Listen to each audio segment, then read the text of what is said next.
to make another video here. Coming back from Lordstown, the Ultimate Battery Plant. And we're going to take the back way into Salem. This is an old community called New Albany. It's pretty much Mahoney County. But back in the mid-1800s, that used to be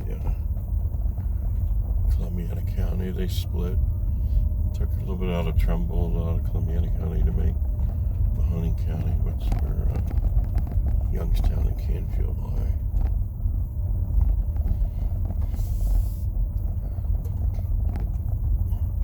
Turn right there to go back to 62, which can take you to El Paso or Niagara Falls.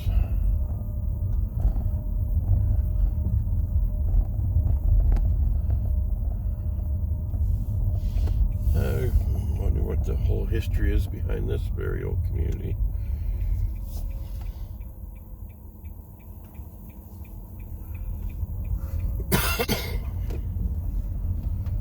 So, Charles Burchfield, he used to wander either during lunch, after work, weekends. He probably wandered more wearing shoes that a lot of people do. Probably did by horse or do by car now. It's like a swampy down there. Looks like water down to the left. There's a creek that runs through here. Up on, we'll cross the place. They used to tell ghost stories when I was a kid. I don't know how I got the name Crybaby Bridge, but it was part of Pine Lake Road. Opened when we were young in the 70s. We used to ride sleds down the steep hill in the wintertime. I mean, you went so fast you had to wear sunglasses to keep the snowflakes from stinging your eyes. And then that four-wheel drive thing came out early 80s. People had to prove themselves. So there's some houses and stuff along this is Egypt Road. And there was coal mines. He talks about the dilapidated houses on Egypt Road, dilapidated houses in Negley, Ohio, and dilapidated houses on Howard Street in Salem. And that was over 100 years ago. So the 165 back here was a bicycle route when I was young. So this was the back way to get to the bike route and head east. Go that way to go to what was Bike Warehouse and then Bike Nash Bar. So that's Crybaby Bridge here on the left. There's no trespassing.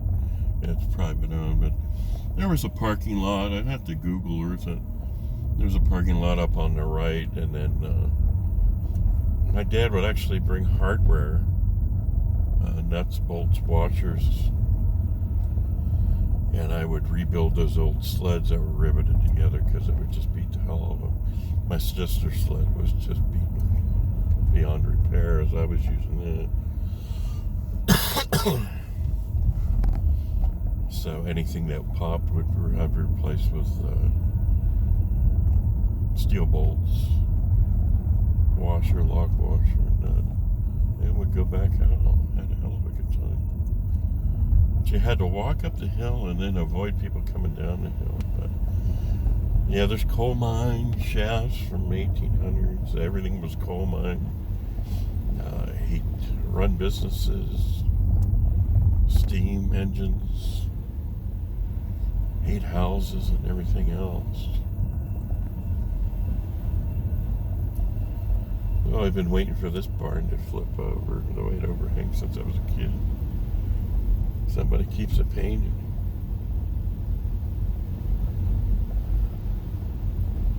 So he would wander out here, and I figured today's a great day. This would be the day. I mean, you look at the fog, the drizzle.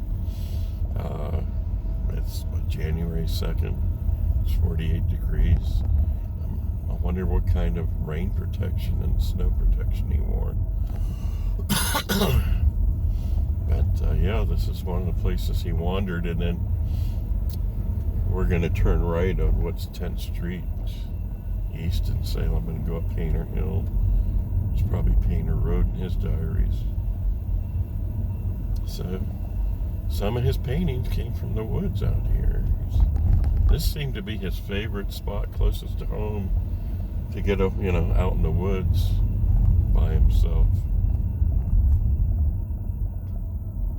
And we're crawling along here just over 20 miles an hour. So there's nobody behind us.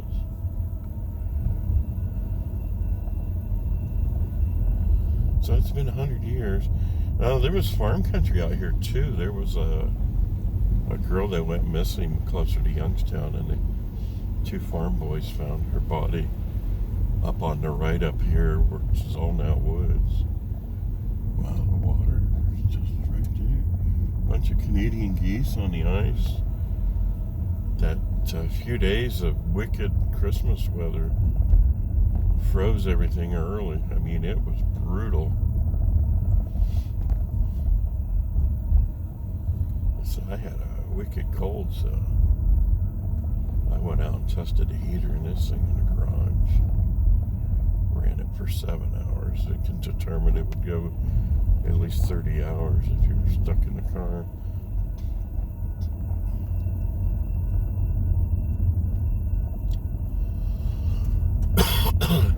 So that little girl that was found, I think that was the late 20s or something. And it was in the paper for a week where we suspect this person, know this person. And you kind of get the idea that police, once they get tired, they just stick with the last person they suspected and lock them up. That's what I gained from that article. So this is Painter Hill, 10th Street East.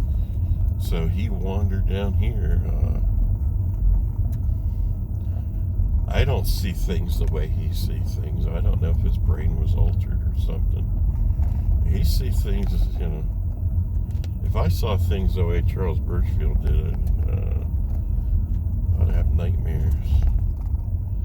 But there's a total unique way of watercolors and painting. Yeah, there's no one else like him. And he's been doing that at a pretty young age.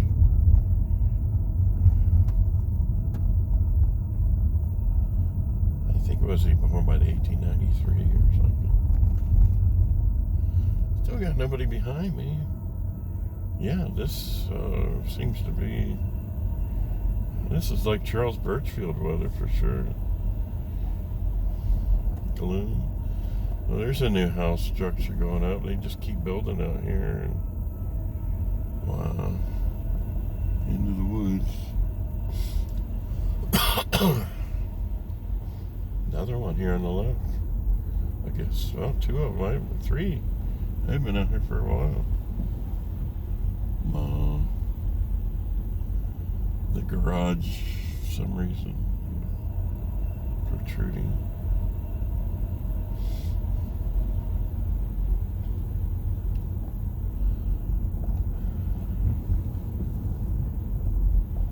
The sign says Painter Road. Yes, the Gibbs Mansion here on the left. There's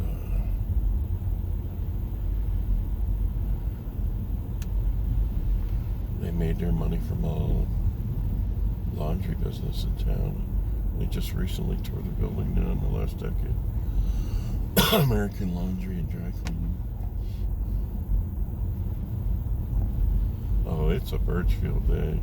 So I don't know the direct way he would come out here.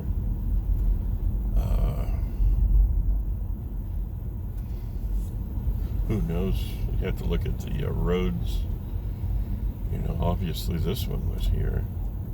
But a lot of these other roads are probably more modern or updated.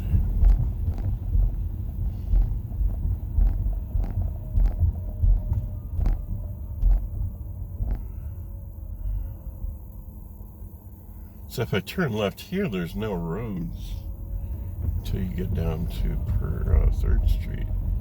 to travel that direction. I don't know. This Union, I didn't think was old. You can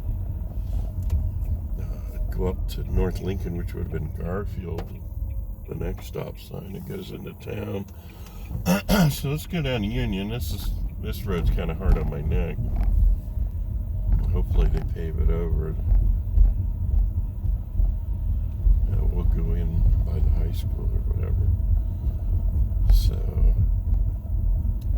he would get sometimes 2 hour. I guess the 2 hour lunches. You could go home, eat lunch, and go back to work.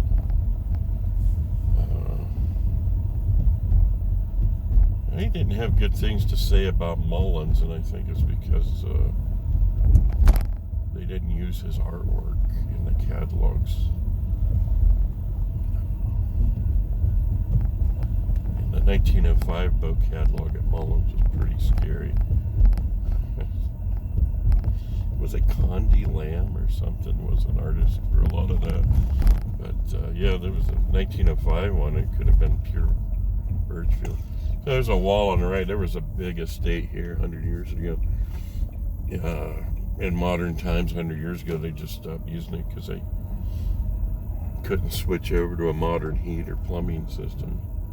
And usually rich people build stuff that's so personal, outrageous to themselves that nobody else is interested. So this high school came in the late 50s.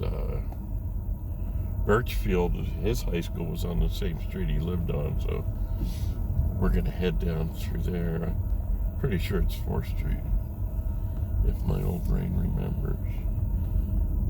So the newer part of this high school was built in the early 70s. So it was new when I went. Now it needs to be replaced.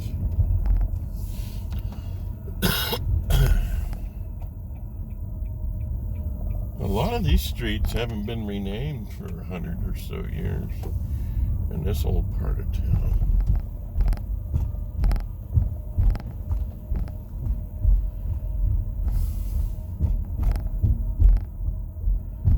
Pretty sure it's 4th Street.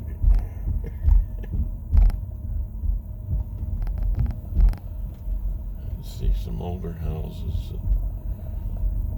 They think there's just one house that burned down. They preserve the houses around his boyhood home. And there's somebody parked out in front, and we'll go around the block once. So this is 4th Street. If you can look at the houses on both sides, maybe you see something familiar. The sign on the left where the truck is Burchfield Homestead Museum.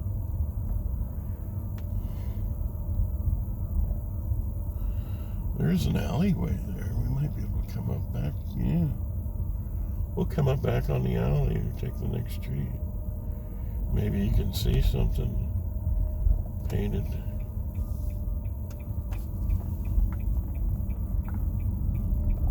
So the buildings on the right and left here, this was the first Plymouth dealer ever.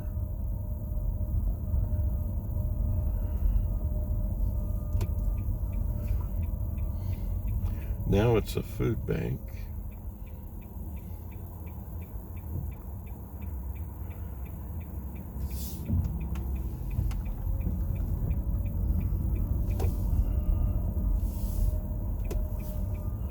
Yeah, let's take this alley. And we'll take it slow if this is the right one. Watch it be another one. We got all day. Still see coal chutes on buildings. Might not be the right alley. I think we have to go around the block one more time, but we're close by. Somebody had a cat over here. It looked like our cat. Neighbors murdered. We're always hopeful, but well, let's do the alley from this side then.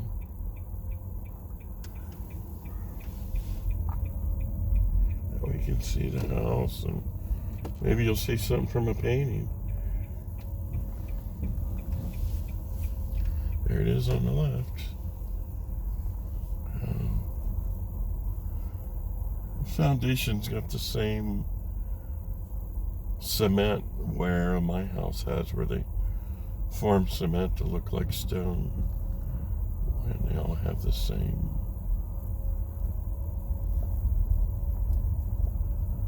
style and stuff. There's the old brick house there.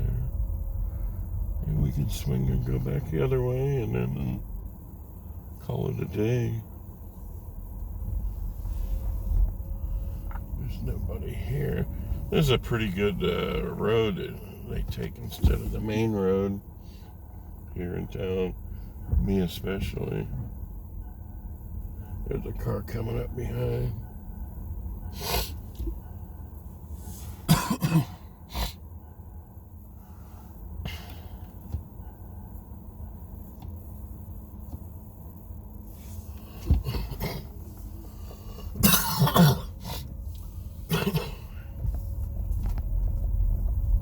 A guy walking his dog here.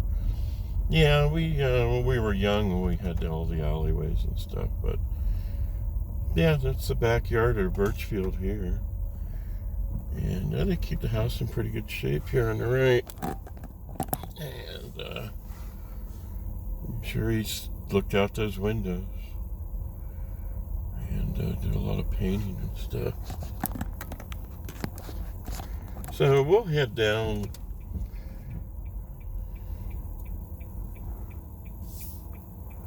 Let's head down to the high school he went to.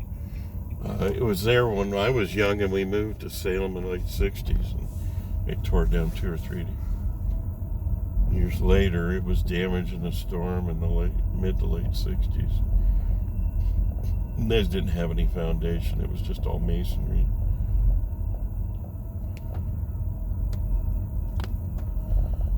So the new high school was down here on the left part of Kent State now. It was put up in 1916. I think he was born in 1893, so this was likely his high school.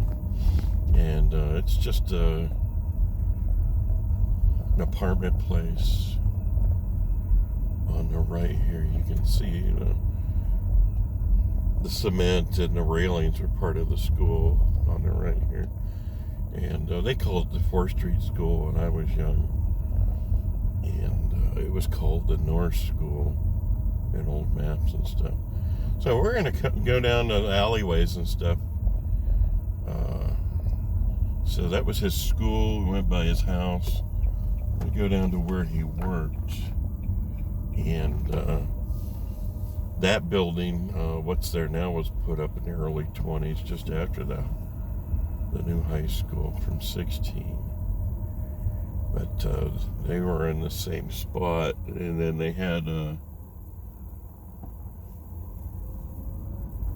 other buildings around and stuff, because they did statues, they did boats, they did automotive body panels and everything.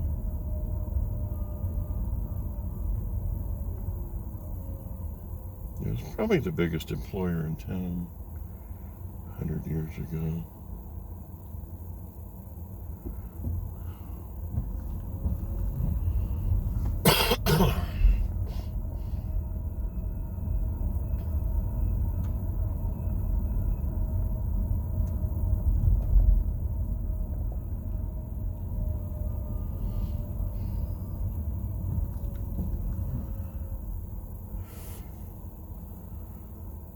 So, I'm not sure what the name of the street would be.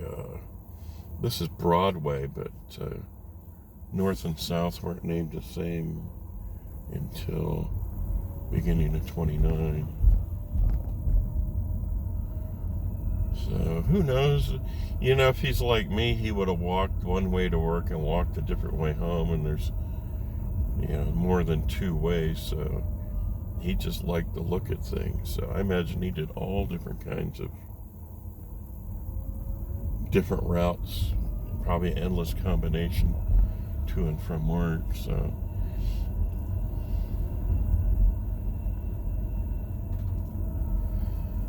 yeah, we'll cut over this little narrow street.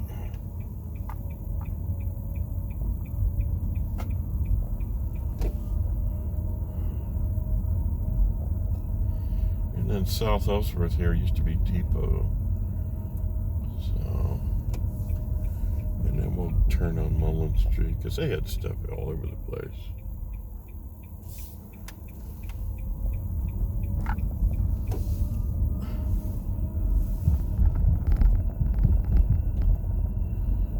So the big building up ahead on the right is American Standard, and that came from Mullins Company. So he worked for Mullins. Not exactly sure what part, but everything on the right, the left side used to be the offices for a more modern Mullins. And, if you've heard of Youngstown Kitchens and stuff. And Mill Street here, they renamed it Mullins. So, you know, they would grow and shrink and then gather or sell off buildings like any business back then. So they had buildings on both sides over here on the other side of the tracks, depending on how big or small their business was at the time. And back in, it was the Pittsburgh-Fort Wayne Railroad became Pennsylvania Railroad. Well, those are some unique looking things. Oh, it's like a mixture. There's car haulers with cars in there.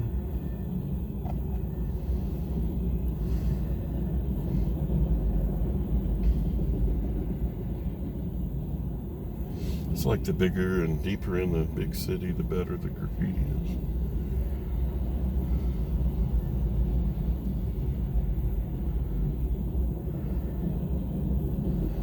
So there's a relay in a case that just rocks back and forth, called a flasher relay, and that's what the lights. And to get a video on my first channel, Alto Super, if you look up Antique Westinghouse computer, you can see one of the older type relays as a flasher relay. And then those lights are actually up above, you know, on the four lights hanging. They were actually aimed. Somebody stands so far back. Each one's aimed to a specific point. All four of them.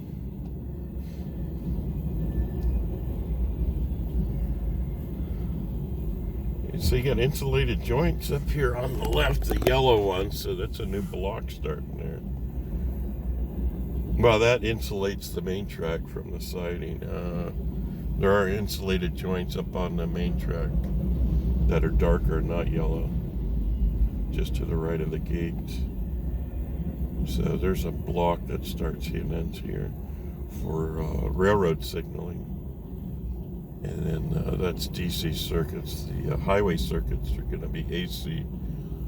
These will work off the east and west crossings of Salem. It sends out an AC signal, and the inductive reactance changes. It gauges the speed 40 seconds before it arrives. It drops the gate, raises them 10 seconds after it leaves the what they call the island circuit. So the most dangerous time is the end of the train. There could be one coming the same direction on this track, which would be reversal. Or one, you know, they say any track, any time. So I used to drive up and down between the tracks here, since it was my job. So Mullins had stuff on both sides of the road here. I mean, they renamed it Mullins Street. So who knows? You know, he worked one place. Maybe he could work another place, moving around, or I'm not sure if he worked anywhere else, other companies. So this road,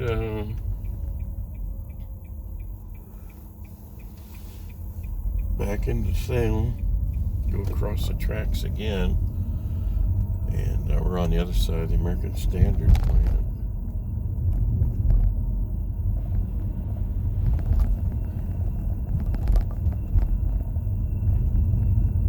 So that company had a wood shop and everything. The boats were most of the boats were wood framed steel, or actually pressed double galvanized iron. They made boats out of aluminum, manganese, bronze on a rare occasion. And they always made boats out of metal starting in the mid-1890s. So. All right, that's the Charles Burchfield tour. Hope you enjoyed it. Check out our other videos and stuff.